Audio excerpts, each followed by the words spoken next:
სამშაბათს პარლამენტში საშემოდგომო სესია გაიხსნება, გაიმართება ბიუროს ხდომა, რომელზეც სესიაზე განსახილველი საკითხები იქნება წარმოდგენილი. დაგეგმილია სახელმწიფო უსაფრთხოების სამსახურის ხელმძღვანელის დამტკიცება, რისთვისაც ჯერ ანდრე იოხანაშვილს შეუწყვეტენ უფლებამოსილებას.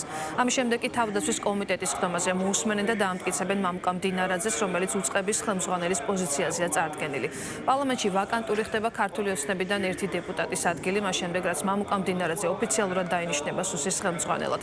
შესაბამისად საკანონმდებლო ორგანოში მის ადგილმონაცვლეს შეიყვანენ. იგეგმება ახალი ინიციატივების წარდგენაც.